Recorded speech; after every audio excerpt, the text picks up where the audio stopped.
Hello, this is Anthony Fasano, Executive Director for the New York State Society of Professional Engineers, and I'm here once again with our Legislative Counsel, Mark Criss.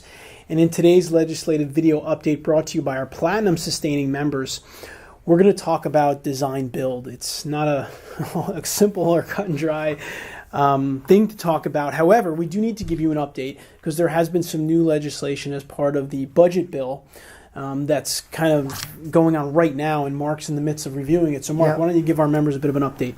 Well, this week the governor was required and did submit the Article 7 budget bills, which in part included a transportation-related component. And this particular element, which is revisiting a topic that was first authorized in New York, which is in the governmental sector, the right on a broad basis, although there are criteria that have to be satisfied, the right of a state entity, agency, authority to provide alternative delivery methodology for design and construction, and specifically design build. And as I say, it was first authorized in 2011. Prior to that, it would either be on an emergency basis, or it would have to be on a individual project basis. But as of 2011, designated state agencies, including DOT and some others, were given the authority to provide in the public sector design build as a methodology for doing projects. Now the legislation broadens the entities that the governor is proposing to broaden the entities that have that authority to include all state agencies, all public authorities, SUNY and CUNY, and dropping it down to the local level, allowing counties other than the counties located in New York City the right to do design build. And the language seems to suggest that it's broadening the authority to deal with both vertical and horizontal construction. But the issue on the vertical construction is the complications of the Wicks law, right, which require individual contracts for the four separate areas. And so in any event, it's problematic what happens on vertical construction, but certainly on horizontal projects, this would broaden the availability of it. But from the society's perspective, we've had concerns from the get-go regarding design build, and our concerns relate to making certain that we don't wind up with a system, either in the public or the private sector, that allows for projects to go forward without adequate quality assurance safeguards. That's it. That's the key right here. I just want to make that clear because, we don't want to make it sound like we're sitting here telling you, trying to expand design build, and we don't want that to happen.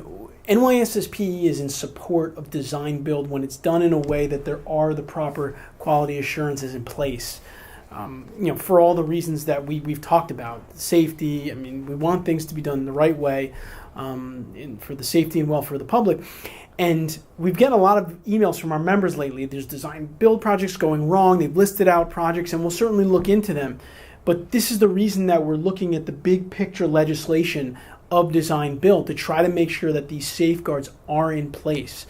So we want you to be aware of the fact that we're not against it. In fact, we're support it, but it has to be done a certain way. Yeah, and that's what we're going to stay on top of. And we could talk about the specifics. For example, the proposal does have some of the recommendations that we've asked to be included in it, and that includes the fact that QBS as a selection methodology is a factor in determining the design firm participating in the design and building team. That QBS applies to both the contractor's analysis and the design firm that's partnering with the contractor. The other thing that's in the bill is that once there is a determination and a project awarded to a particular design team, the contractor can't unilaterally decide, well, I want to change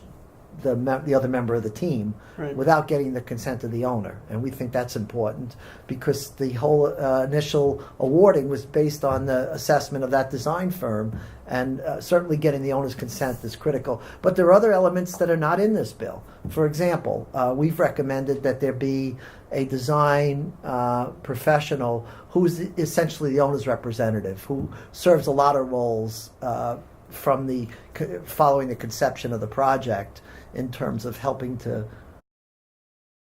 So in assessing the governor's proposal, we noted there are some quality assurance safeguards that he has included, and there are some that are deficient. And among those that we would like to see is the ability of the PDF or the principal design firm to communicate unequivocally with the owner's representative or the owner with respect to the project, period. And that's not clear that the legislation allows that, but we think it's an important line of communication that should always stay open. And there's a number of other safeguards that have been discussed and endorsed, not only by us, but also by the State Board for Engineering and Land Surveying, and that we've concurred with. Great. And if you haven't kind of figured this out by now with the videos we've been doing, I mean, this is how the legislative process works. We get legislation, Mark reviews it, there might be things that we want to see added or taken out.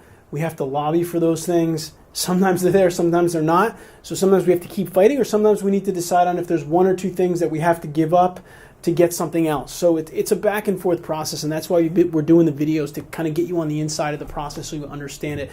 But design build has always been something that's really on the top of mind for us, and we're going to continue to stay on top of it and continue to update you. Thank you. Thank you all.